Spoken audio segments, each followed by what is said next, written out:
Ош шаарындагы биздин айымдардын беттери көбүнчө кургак, дактарды көп кездештирчүмүн. Москвада келген кыздарыбыз бардыгы эле аппакай, жашынакай беттери мындай кургабастан майлуу болуп турат экен. Мырзаларыбыз ичинде кармайт, кандайдыр бир нерсени мындай ойлонсо дагы ичинде сактайт. Ошону булар внутренний стресс, депрессия болот дагы, анан айта албай эле анан чачтар түшкөнгө алып келет. Эркектер көбүрөөк эрте эле лысый болуп калышат го. Бир эле чач түшпөйт, мырзалардын сакал муруттары түшөт, каштары түшүп калган учурлар кездешет. Мисалы үчүн аялдар чач боюнча жабыркаганда көбүнчө гинекологический оорулардан, баягы штагти железа деп коет, зоб деп коебуз, ошондон көп жабыркайт. Чачыбыз агара баштаганда биз карылыктан сигнал келип атат деп түшүнөбүз да. Андан кийин бирок азыр жаштардын деле чачтары агат кеткен да. Бул чач организм.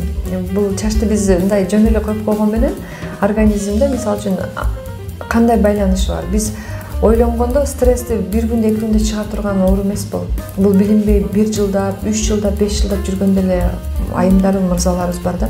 Хына менен боёсо түшпөйт дейт. Анан бул чач түшкөндө алапеция деген түрү бар. Очаговый алапеция деп коет. Тоголок болуп түшө баштайт. Кээ бир жерлер түшө баштайт. Аны эгерде дарыгерге кайрылбасаңыздар, ал көбөйүп кетет. Ал сиздин чачыңыз күндө 100гө жакын чач түшсө, это нормально деп коет трихологдор.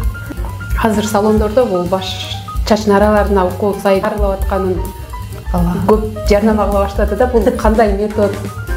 Бул сонун метод. Тизе ооруганда суставтарга, омурткага жасалып атат. Азыр эми чачка да жасайбыз аны. Кандай жасайсыз? Ооруйт.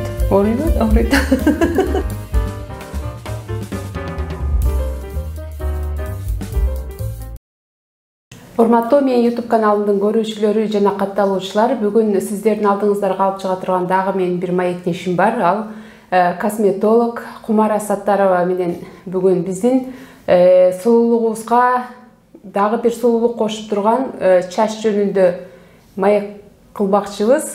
Сиздер үчүн дагы кызык болот деген ишеничтемин. Кутман менен Кумар айым. Рахмат. Өзгөчө атыңыз бар экен.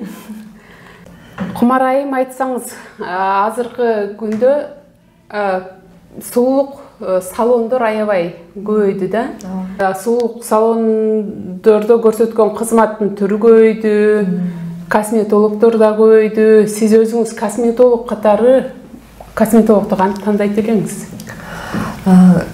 Сонун суроо. Азыр чындыгында акыркы 10 жылда аябай сулуулук тармагына басым жасалган. Буга чейин макияж, прическалар мода болуп турган болсо, акыркы 10 жылдыкта косметология боюнча биздин айымдарыбыз, мырзаларыбыз көп каттай баштады да. Ошого жараша биздин мамлекетибизде дагы косметология өнүгө баштады. Косметологияны кандай тандайм? Биринчиден, косметология бул медицина тармагына кирет. Ошондуктан сөзсүз түрдө медицина билими бар, окуган, адамдарды дарылай ала турган косметологду тандайт элем. Бизде деле өзүбүздүн пациенттерибиз келгенде сөзсүз медицина билимиң барбы деп сурашат. Бул косметологияда медицина билими бар, билими жоктор деле косметолог болуп иштешет. Эгерде эстетист деп коет, атайын косметолог, эстетист деген сертификат берилет. Алар медицина илими жок болсо деле, медицина боюнча окубагандар деле бет тазалоо боюнча курстарды окуп иштеп атышат да.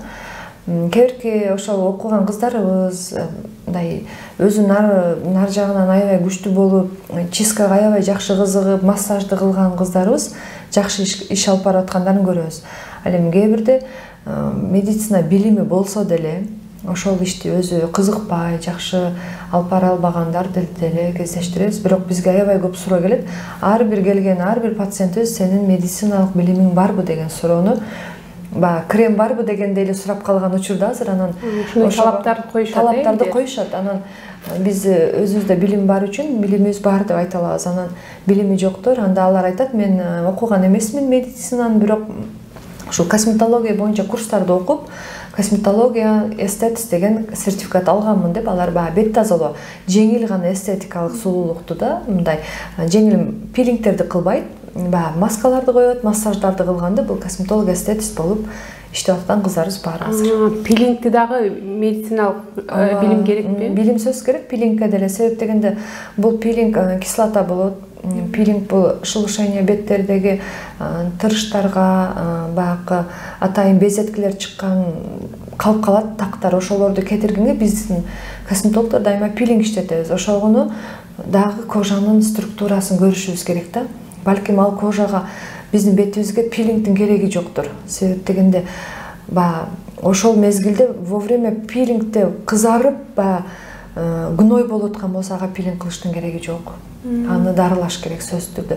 Ал деген кислота кайра кожаны күйгүзүп салат. Ошого сөзсүз түрдө тери менен иштеген медицина кызматкери болсо жакшы болот. Сиз өзүңүздүн Ошто сулуулук салонуңуз бар, бул жака убактылуу келип иштеп атасыз. Такай келип иштеп турасызбы? Жок, мен 10 жылдан бери биринчи жолу келишим, бирок бул деле азыр келгеним болгону 9 күнгө келгенмин. Үй бүлөм, инилерим менен эле келгем, бирок Москвада биздин туугандар бар, эже сиңдилер бар, ошолор менен сүйлөшүп эле Москвага баратам десем, тиги кремди ала кел, бетимди тазалап бер деген сунуштар болгон үчүн мен ал жактан өзүм колдонгон кремдерди ала келдим. Ошо менен ошол бул жерде витамин деген клиникага келип, өзүбүздүн пациенттерди азыр интернеттин заманы, Инстаграмга чыгарып койсоң эле келишет экен. Сонун Москва шаарында иштеген кыздар келди, аларга чачтарына укол жасап, беттерине укол жасап, чистка жасап жөнөттүм. Буюрса кетемин жакында. Бизде биринчиден климаттык шарт деп коет. Климаттык шарт бизде Ош шаарында кургак болот. Ошондуктан мен мындай көп байкаганым, мисалы үчүн Ош шаарындагы биздин айымдарыбыздын беттери көбүнчө кургак, дактарды көп кездештирчүмүн. Москвада келген кыздарыбыз бардыгы эле аппакай, жашынакай беттери мындай кургабастан майлуу болуп турат экен. Климаттык шартка байланыштуу алар, бирок чач түшкөн аябай көп экен. Мен ошону байкадым. Бирок Москва шаарында кыздарыбыздын беттери көп эле мындай кургаган беттерди көрбөдүм, тактарды көрбөдүм. Күндүн бул жерде Москвада күн бизге де Оштой болуп ачык тийбейт да. Ошого бирок чач түшкөн кыздарды көп көрдүм, көп байкадым, көп чач боюнча көп келишти. Кийинки убакта өзүңүз байкагандай эле чачтар аябай көп түшүп атат да. Буга эмне себептер болуп атат? Буга бирден бир себеп, буга чейин деле чач түшүү боюнча кайрылып жүргөн биздин пациенттерибиз, бирок 2020 жылдан ковид деген бизге оору келген. Ковидтен кийин биздин адамдарыбыз көбүнчө ушул чач түшүү, иммунитети аябай слабый болуп кеткендер көп кездеше баштады. Бул ковидтен кийин адамдын уйкусу бузулду, гормоналдык нарушениялар болду. Ошодон биздин мырзаларда, айымдарда чач түшүү коркунучу көп. Көп жасай баштадык чач боюнча, уходдорду көп жасай баштадык. Негизи чач бул адамдын организмине байланыштуу, бардыгы түздөн түз байланыштуу болот. Бул эркектер көбүрөөк эрте эле лысый болуп калышат го? Мырзаларыбыз, айымдар, аялдарда деле кезигет, айымдарда деле кезигет.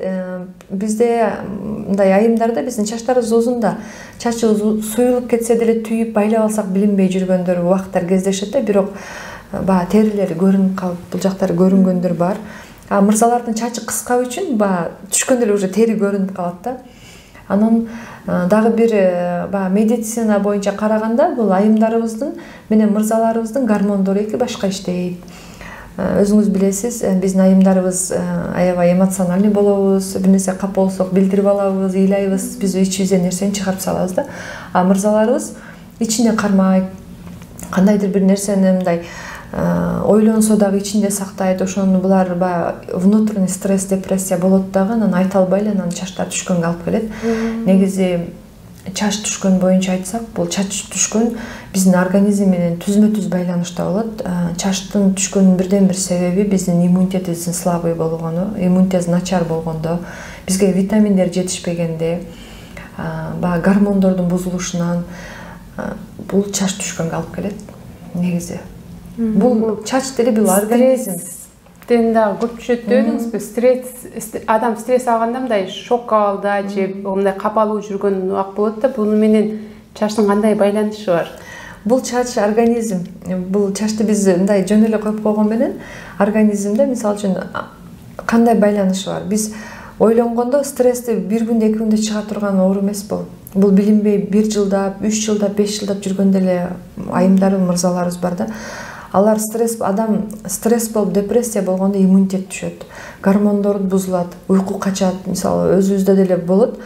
бир нерсени аябай ойлонгондо биз уктай албай калабыз да. Биздин гормондорубуздун бузулушу. Ошолордун баарынын натыйжасында чач түшө баштайт. Иммунитетибиз түшкөндө биринчи эле бизге сынк жетпей баштайт. Сынк деген витамин, темир жетпей баштайт. Ошо темир, сынктардын жетишпесинен, витамин Анын, Бнын жетишпесинен биздин чачтарыбыз түшө баштайт. Эгерде биздин айымдарыбыз бар да, узун чачтары кургап, кончундай кургаган абалда боло берет да. Ошого мисалы үчүн B12, B2 деген витаминдер бар. Ошолорду алсак, кадимкидей чач кулпуруп жакшынакай болуп калат да. Бирок биз ошону мындай маани бербейбиз да. Маани бербейбиз. Чачым ушундай болуп кетти деп коюп, анан шампундарды эле биз басым жасай беребиз.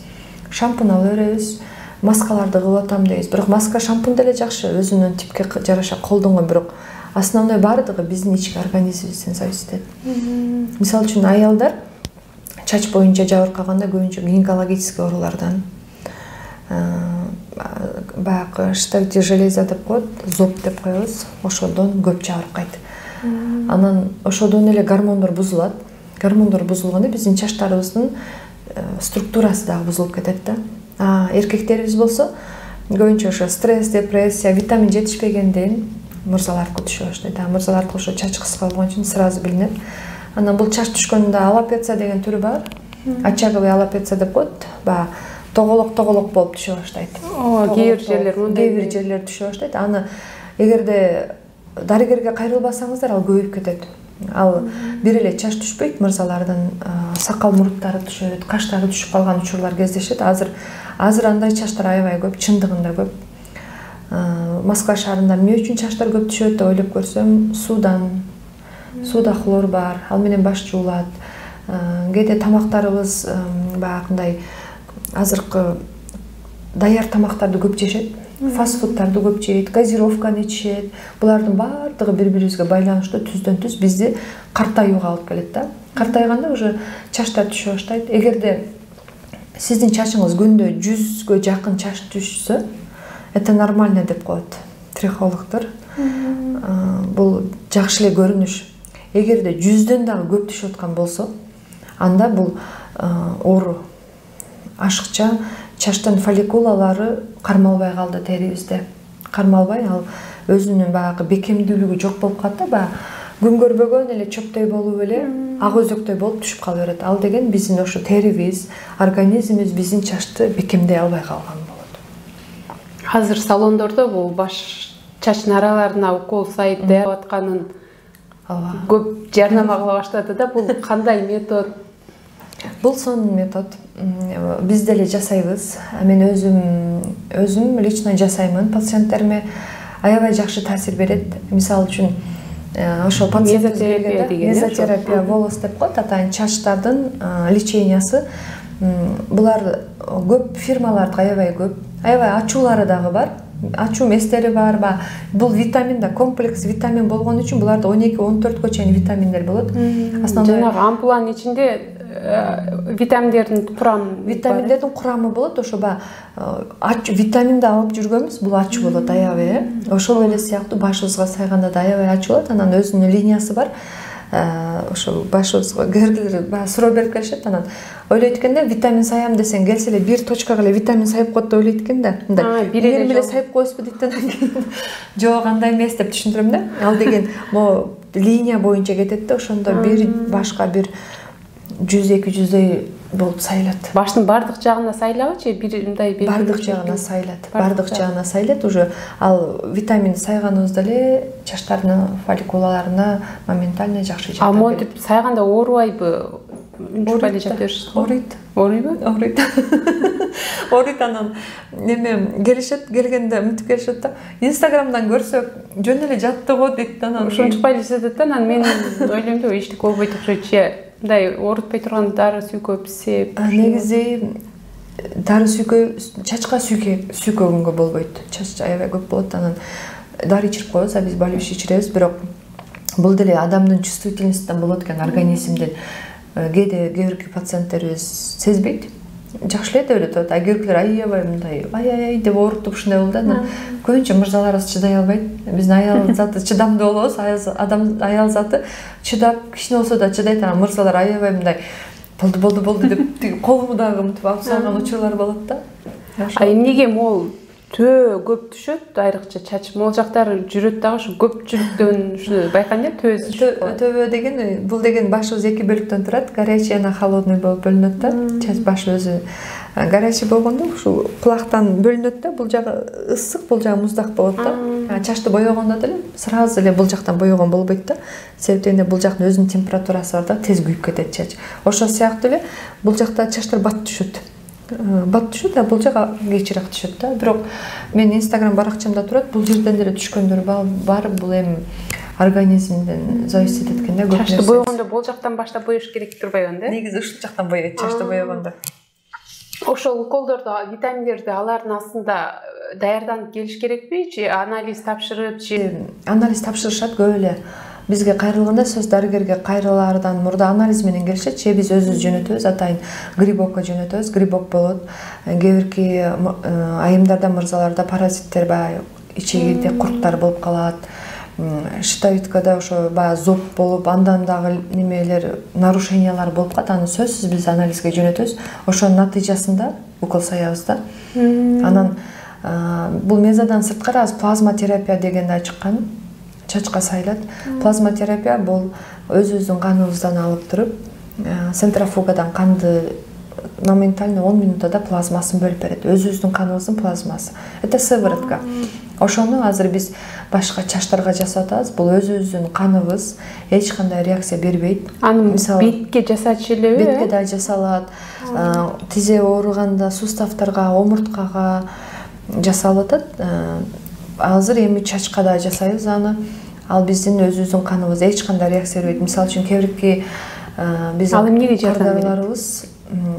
Аллергиктер бар да, азыр аллергия болуп калгандар көп. Анан ошол азыркы витаминдерди сайсаң аллергия болуп кетиши мүмкүн. Анын биз ал чачты өстүрөбүз деп кайра аны биз жаман кылып алышыбыз мүмкүн. Ошондуктан сөзсүз түрдө ал биздин пациенттин аллергиясы жокпу деп сурайбыз. Бул плазма эч кандай аллергия бербейт да. Эч кандай аллергия бербейт. Плазма деп өзүбүздүн атайын пробиркалар бар. Ал дагы пробирканы жакшы пробирканы иштетишибиз керек. Ошону башка саяз, ал биздин өзүнүн тромбоциттер бул клеткаларды жандандырат, өсүүгө өстүрөт да, чачты өстүрөт. Ал ошол витамин алгандай эле таасир болобу? Ошону деле экөөнүн таасири бир эле болуп калабы? Таасири бирдей эле. Кээ биркилерге мисалы үчүн тромбоциттер өтө жакшы таасир берет. Плазмачы анан оорутпайт. Баягы витаминди айтып атпайдымбы, сайганда оорутат да, плазма такыр оорутпайт да. Алчы силерге мен чачым түшүп атат деп келсе, бир баарына эле ошол бир ампула сайылабычы, алар ар кимдин өзүнүн анализине карата ар кандай түрү барбы анын? Биринчи эле биз айымдар келгенде биз кош бойлуу эмеспи деп сурайбыз. Кош бойлуу эмеспи, эмизбейсизби деп сурайбыз. Кош бойлууларга болбойт, эмизгендерге болбойт. Ал сөзсүз бериле турган суроо. Эгерде аны сурабай туруп берип койсок, биз балага зыян келтиребиз. Аялдын гормоналдык нарушенияга алып келет. Ошондуктан өзүбүздүн талаптарыбызды жакшы аткарышыбыз керек. Сиз сонун суроо берип атасыз, баарына эле бирдей кете береби деп. Жок, баарына бирдей кетпейт. Сөзсүз түрдө бизде протоколдо жазылган, кандай иштетиш керек, кандай жасалыш керек, кандай чачтарга, мисалы үчүн андроген аллопеция бар.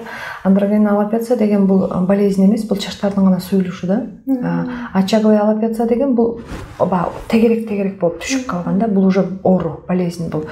Мырзаларда кездешет, 40% мырзаларда андроген аллопеция деп бул суюлуп эле түшүп калат, төбө чачы түшүп калат да, ошолор көп кездешет. Биздин айымдарда ал оорубучу?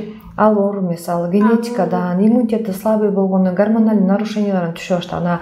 Аллопеция болба түшүп калганда, очаговый болба тоголок болуп түшүп калганда, аны уже лечение кылыш керек.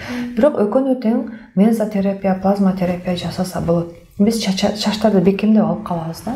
Ошо тоголок болуп калгандардын ордуна чыгабы кийин? Чыгат. Аларга сонун чыгат. Ошол эле нерсе, мисалы үчүн мен өзүмдүн эле жакын адамдарыма жасагам. Биринчи жасап жүргөндө өзүм жакындарыма жасаган. 4 айда сонун результат берген. 3-4 ай күтүш керек. Айтпайм, 5 күндөн кийин чалышат да, бүт чачым чыгып калды деп чалат. Анан кийин күтүңүз дейбиз. Анан мен мындай, чтобы биздин пациенттерге эме болуш үчүн атайын өзүңүз көрүп турган мезохейр деп турат. Чачтын мезасы ушундай болот. Ушундай флакондордо келет бизге. Анан ар бир пациентке биз сөзсүз түрдө бул жактагы чыгышын көрсөтүшүбүз керек. Аны биз өзүбүздүн талаптарыбыз бар. Биз аларга сөзсүз көрсөткөнгө биз милдеттүүбүз. Эгерде бул суроо өтүп кеткенди сайып салсак, ал реакция бериши мүмкүн. Ошондуктан пациенттерибиз кээ бирлер сурайт, кээ бирлер сурабайт. Сөзсүз түрдө көрсөтүп, кайсыл мезаны жасап атабыз, биз пациентке көрсөткөнгө милдеттүү түрдө эле көрсөтүшү керек. Биз сизге ушуну жасайбыз деп, чтобы биздин пациенттерибиз, эми бул менин өзүм личный өзүмүн позициям ошондой. Мен сөзсүз түрдө көрсөтөмүн. Бул жакта китептерим бар, журналдардан ушул жөнүндө информацияны окуңуз деп биринчи берип коем да, чтобы мен башыма эмне эле сайып койду деп мындай сарсана болуп кетпесин дейм дагы, сөзсүз түрдө муну көрсөтөм. Бунун да өзүнүн протоколу бар. Бул жерде мына жерде 6 миллиграмм деп турат да, 6 милли да. 6 миллинин баары болбойт, сайылбайт. Максимум 4 миллиге чейин эле сайыш керек. Аллергия бере берет. Өтө көп сайганда болбойт да. Өзүнүн капельница жасагандай эле өзүнүн протоколдору менен иштейбиз. Анан бунун калып калганын дагы кайра кийин сайып беребичи? Сайып берет. Буларды сөзсүз биз муздаткычта сактайбыз. Сайылса боло берет. Анан мен жогоруда айткан плазма. Плазма деген ушул пробиркада алынат. Бул уже medical case деген атайын пробирка менен иштейбиз. Мен азыр ушул нерседен пайдаланып айтып кетким келет. Биздин айымдарыбыз, мырзаларыбыз косметологко барганыңыздарда сөзсүз эгер плазма терапия кылсаңыздар, сөзсүз түрдө пробирканы көрөйүнчү деп сураңыздар да. Себеп дегенде арзан больница, ооруканалардагы лабораторный пробирка менен да иштеген косметологдор бар. Ошондуктан мындай косметологияда кайдыр мамиле жасабаш керек. Акча үчүн кызыкпашыбыз керек. Ушуларды иштеткиле сөзсүз түрдө. Пробирка сураганда биз эмнесин сурашыбыз керек? Азыр баары эле ушундай булар атайын medical case дегенди иштетем мен. Плазма лифтинг деген өзүнүн атайын неме болгондор. Плазмага арналгандар да. Булардын бул жакта гели болот, аябай жакшы. Гел кан менен плазманы бөлүп берет. Аралаштырбайт да. Канда оорулар болсо бизге жукпайт. Өзүбүзгө алып келбейт. Атайын мындай упаковкада болот. Мен буну бардык пациенттериме көрсөтөмүн. Мындай коркпой көрсөтө алам да. Анан мен демеге таң калам, биз мындай шприцке, обычный шприцте ушу менен тигин набирать этип атканыбыз деле мындай боло беришет да, корко беришет да. Мен байкап калдым, анан сөз түшүндүрүп айтам. Мына өзүңүз көрүп турсаңыз, бул жерде иголка турат. Бул иголка болсо аябай кичинекей болот. Мынакей сизге көрүнүп атат. Мынакей. Ушул атайын башка ылайыкташтырылган. Ушул иголка менен биз башка кыска эле болот экен. Кыска, аябай кичинекей. Канча сантиметр кирет эми ошол териге? Ушунун бардыгы кирет. Ушунун бардыгы эле кирет. Анан кийин неме 32 деп коебуз. Неме размер 32 деп коет да. Анан кийин буну жасап аткан, бунуга даярдап атканыбызда эле көбүнчө эле онтип мырзаларыбыз чочуп калат. Анан коркпаңыз. Бул аябай кичинекей иголка, оорутпайт, аябай тонкий болот десек, мен тигини сайсам мээме чейин жетип кетет деп. Ушундай суроолорду көп беришет да. Анан күлүп эле күлүп, ушул иголка менен жасайбыз. Буну биздин как косметолог биз ар бир пациентибизге ушундай оорутпаганга, чочубаганга аракет кылып жасашыбыз керек. Анан эч нерсени айтпай эле, доңкулдап эле сайып, буну жасап туруп сайып салсак, ал биз жасап аткан витаминдерден эч кандай результат ала албай, кайра чочуп калышы мүмкүн да. Ошон үчүн болушунча абайлап, чочутпай, плазма жасап атканда сууну көбүйтүш керек. Негизи сууну бир күн мурда запись кылганда эле айтат, сууну көбүйтүп келиң деп. Суудан биздин плазмабыз көп чыгып берет. Ошо витаминдерди алып аткан кезде чачты боёсо боло береби же болбойбу? Мезаны сайдырганыбызда, плазманы сайдырганыбызда 3-4 күнгө чейин баняга, башты жууганга болбойт. Себеп дегенде бул суу тийгенде, ысык суу тийгенде өзүнүн витаминдүүлүгүн жоготот да, ошого сууга тийгизбегенге аракет кылабыз. Монтип сайып атканда баштын мындай тамырларына анда билиш керекпи же сайыла берсе боло берет? Сайыла берет. Бул багы билесиз, анализ алганы бизде неме кылат го, антибиотик аларыбызда сөзсүз түрдө проба кылат да. Папульно болуп кетет, ошондой болуп саябыз да. Ошого колубуз көнүп калганда мындай тез эле сайып салабыз. уколдорду. Интернеттен көрдүм да, өздөрү эле ушундай эмеден магазиндерден сатып алып, AliExpress'тен сатып алып, аны өздөрү сайып аткан. Үйдө үй шартында өзүбүз кылсак болобу? Үй шартында эми эгерде жакшы аллергия бербей турган, жакшы өзүнүн шприцтери менен сайса болот. Эгер медицина кызматында болгон адамдарга сайдырыш керек, сөзсүз түрдө. Анан баштарыбызда канчалаган нервтер бар. Андан кийин рисктин кереги жок. Мен коркомун, себеби өзүмдүн жакын адамдарымды деле ушул пилингди берчи, үйүмө барып жасап алам дегендерге такыр бербеймин. Мен аны өз көзүм менен көрүп, кол менен жасап, өзүнүн атайын кремдер бар, ошолорду коюп берип жакшына узатканым жакшы. Анан адамдар өзүнүн немесин айтпайт да, мен ошодон өзүм алып келдим дебейт да, мен ошодон жасаттым эле, ошо айтты эле деген сөз болбосун деп, мен өзүм кел дейм да, убактың бөлүп эле келем. Бул биздин организм менен ойношпош керек. Адамдын организми бул өсүп турат, өзгөрүп турат. Жада калса кээде биз оорураак тамактар жеп койсок башкача болуп кетебиз, бетибизге кандайдыр бир безиткилер чыгып кетет, шишип кетебиз. Булардын баардыгы биздин организмибизден. Анан буларды мен үй шартында сайганга мен мындай туура эмес деп ойлойм. Кээ бирлердин мондай кашынын жарымы түшүп калат го. Очаговый алапеция да бул ошо. Ошол алапеция бул оору. Ошондо эле дарыласа болот. Дарыласа каштын өзүнөн дарылайбы же баш аркылуу? Жок, бул аларга биз дары беребиз. Йод жетпегенден, цинк жетпегенден, витамин В жетпегенден, А жетпеген, Д жетпеген. Деги эле мындайча айтканда комплекс витамин уже жетпей калды да. Азыр эсептесең аябай көп. Мисалы үчүн B6 деп коет, B12 витаминдер, алардын баардыгы биздин нервный системаларыбыз менен байланыштуу да. Биз ошо эмне үчүн түшүп атат? Айтып атпаймынбы, жогоруда айттым, стресс болуп атат, депрессия болуп атат, билинбеген оору ичибизде. Алар бүт ооруну медицинада барбы, өтө көп ойлонуп, өтө депрессияга түшүп кеткенде адамдар даже раковый клеткалар ойгонуп ооруга чалдыгат. Ошондуктан только позитив деп булардын баардыгы немеде медицина менен байланыштуу. Стресс болбогонго аракет кылыш керек. Ошолор болбогонго, көп нерсени ойлонбогонго, анан витамин, эгер биздин иммунитетибиз күчтүү болсо, аларды биз мындай тоготпойт да организм. Иммунитет күчтүү болуш керек. Дайыма витаминдерди ичип жүрүшүбүз керек. Азыр мурда, мисалы үчүн мен өзүмдөн айтсам, бала кезде биз дрож кошулган нан жеген эмеспиз. Азыр баардыгы эле дрож, ачыткы менен. Биз Coca-Cola, Fanta, газировкаларды такыр ичкен эмеспиз. Майрамда гана 1 литр ичсек, ал бизге кичинеден эле тийчү да. Азыр болсо каалаган малды алып сатып алып ичип коюп атышат да. Бул газировкалар аябай зыян. Фастфуд, тез татым тамактар, ошодон гормондор бузулуп, семирип, аябай башка ооруларды алып келип атат да. Биз ашказан ооруйт деген менен бул гормондорду да баарын бузат. Гормондордун баарын бузат. Бир эле ашказанды эмес бул, мисалы үчүн адамды картаюуга алып келет да, баардыгы семирет, майлар өзүнөн бөлүнүп кетет.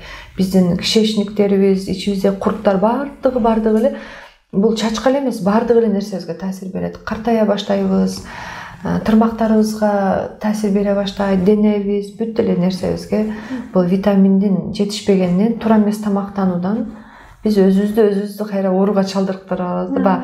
Бирөөдөн окудум эле, азыр жокчулуктан эмес, токчулуктан ооруп атат адамдар дейт да. Мындай карап көрсөң чындап эле да.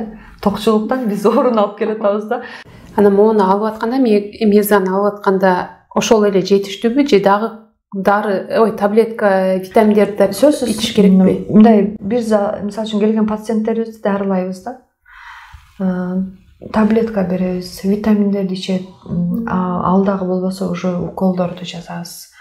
Нерв оорулары менен ооруп калгандар бар, аларга, баш ооруларга атайын өзүнүн капельницаларын дарыгерлер назначение кылат. Баары комплекс болуп дарыланат да. Бир эле нерсе менен мен айтпайм эч качан ушуну эле сайып койсок, ушуну эле чачыңызга жазсаңыз, эртең прям чачыңыз сонун болуп калат дейм. Аны тамак аш, витамин, анан бул комплекс дарылайбыз. Өзүбүз да күрөшүш керек экен да. Сөзсүз түрдө өзү күрөш. Биз негизи эле чачыбыз агара баштаганда биз карылыктан сигнал келип атат деп түшүнөбүз да. Андан кийин бирок азыр жаштардын деле чачтары агарып кеткен да. Буларга эмне себеп? Чач агарып кеткен биринчиден генетикадан болот. Эгер генетикадан чач агарып аткан болсо, аны мындай дарылаш кыйыныраак да. Кээ биркилер стресстен агарат. депрессиядан агарат чач, гормоналдык нарушениени алат. Меланин деген зат бар, ошонун баягы организмде көбөйүп кеткенин ага баштайт да. Ошончо сөз түрүндө акылдуулардын чачы ак болот деп эме кылып коюшат го, бул ошо стрессте ойлонуп атып чач агарып кеткенде. Адам ойлонгондон, каттуу ойго түшкөндөн чач сөз агара баштайт. Анын деле алдын алса болобу, ушу чач кечирээк агарта турган жолдору барбы? Эгер чач агарып баштаса, ошого бир алдын алып токтотуп коюуга каражаттар барбы? Пока чач агарганды токтото турган эч нерсе кыла элекпиз. Кылбадык, кыла элекпиз, анын лечениясы пока чыга элек. Биз психология боюнча окуганда деле ал нерселерге пока басым жасай элекпиз да. Мен чынында практикамда андай нерсе боло элек. Эгер мен краскадан түштү, анан мен хына менен боеп атам дейт, ал андай эмес, андан болбойт. Хына менен боесо түшпөйт дейт го, ал деле эмес турбайбы? Мындай да. Мен ушул суроо раз көп берилет да бизге. Хына деген бул красканын эле калдыктары. Биз неме чай ичебиз го. Пакеттиктеги чай, бул чайлардын мусорун пакетке салып коет, чтобы калып калбаш үчүн сатат да. Хына деп мындай наоборот хынага боегондо чачтар катып, страшный болуп, мындай жылтырабай калат да, эле бүт мусор таркалып туруп сууга аралаштырып боеп коет да. А беркиде өзүнүн специальный кымбатыраак, ошон үчүн алар 25 сомдон сатылат. Эми ал канча сомго чыкты, өзүңүз элестетиңиз. Бизге 25 сом сатат. Ал соодагер кошот, жол киреси бар, ал келет. Какой-то мына чачты бекемдейт, жакшы кылат деген ишеништин кереги жок экен да. Краскалардын эмнесине көңүл бөлүшүбүз керек? Бул эми химикат. Негизи булар химиялык составдар кошулган да. Мисалы үчүн баягы оксигентин кошкондо 1,5%, 3%, 6-12% деген процент ал аммиактын көбү да.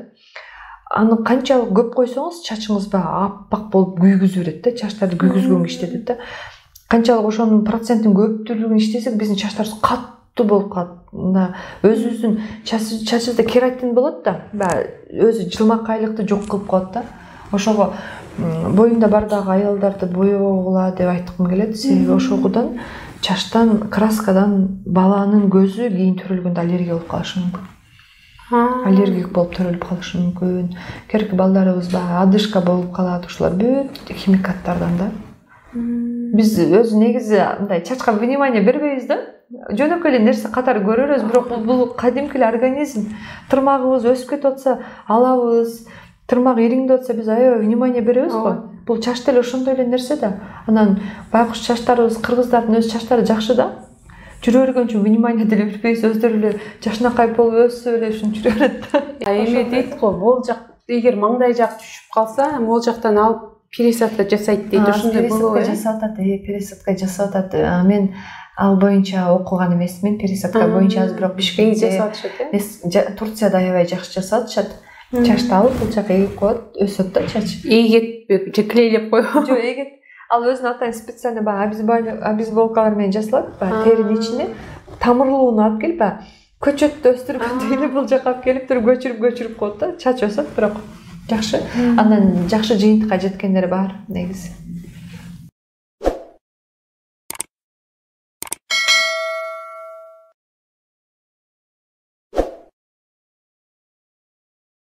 Мисалы, бетибизди тазалап, пилинг жасагандай эле баштын терисине деле ошентип турушубуз керек турбайбы? Ооба. Эме пилингдерди жасап. Атайын бар да. Для волос деп азыр аптекалар сатылат, пилингдер бар, чачтар перхет кубак болуп кеткенде атайын пилингдер бар. Көргүлөрүн чачы эмнеден кубак болот? Витамин недостаткадан кубак болуп кеткенде B6 назначение кылабыз. Эми перхет болуп кеткен. Перхет болуп кеткенде. А көктөр ысык сууга жуугандан перхет болуп кетет. Али ысык нерсе кожа терини күйгүзүп коет да, анан ал акырында чыга берет. Мисалы үчүн сиз айттыңыз го, алдын ала, мисалы үчүн мен дайыма витамин ичип турам. Витамин D, витамин С, витамин сынк бар, комплекс витаминди 3 ай ичемин. Ошо менен мен жакшы эле жүрөм да. Анан чачтын майлуулугунан дагы жүдөгөн адамдар көп да. Күндө жуусам майлуу болуп кете берет деп эле, кечке эртең менен жуусам кечке майлуу болуп кетет дегендер. Алар ошо күндө жууп, ошого биздин башыбыздагы сальный железаны майды адаптация кылдырып койгон. Өзү эле чыгып кете берет майлуу. Ошону болушунча 3 күндө бир жууганга аракет кылыш керек. Ал күндө жуугандан башка ооруга чалдыгып калышы мүмкүн, нерв ооруларына шамалдап калышы мүмкүн. Анан неме сөзсүз түрдө ошо адаптацияга көндүрүш керек чачты деле. Кача 2 күндө 3-чү күнү жууганга аракет кылсаң, 1 ай кыйналасың, майлуу чач болуп, 2 ай кыйналасың, анан көнөт ошого чач делечи. Тери көнөт да ошо адаптация. Анан күндө жууп койсоң, түгүнүн дагы майчып, да жууп көрөсүң, ошогону азайтышыбыз керек. Анан лимонду маска кылса аябай жакшы болот майлуу чачтарга. Кантип эле лимонду башта таза жуугандан кийин суусун бирок көзгө агызбаш керек, ал суюк нерсе алып кетет, мондай ылдый кылып туруп териге сүйкөп анан жөнөкөй суу менен чачып койсо, лимондо кислота бар да, витамин С бар үчүн ал неме майды азайтат. Майлуу беттер көбүнчө лимонду колдоно беришет го. Чачка ошондой маскаларды кылса жакшы болот. Баштын терисине жасалган жаңа пилингдер дагы майлуулукту азайтабы? Майлуулукту азайтат. Бизде салондо өзүнүн парикмахерлер колдонот. Анан бир неме жери касторовый масланы коюп, репейный масланы коюп чачты көбөйтөм дегендер аябай көп да. Ооба, мен дагы калгам. Болбойбу. Көбөйбөйт чач. Хотя бекем деле төө же жардам бериши мүмкүн, бирок чач көбөйбөйт. Алар эмнеге анан чач үчүн деп чыгарышат го? Ошо бекемдеп, чачтын мындай жылтыратып, майлуу кылып койгонго да. Мен чачым түшпөсүн деп тарабайм да. Таразам көп түшөт деген ошо туура эле. Жок, тараңыз. Наоборот, тараш керек. Ал түшө турган чач сиз тарабасаңыз деле түшүп калат да.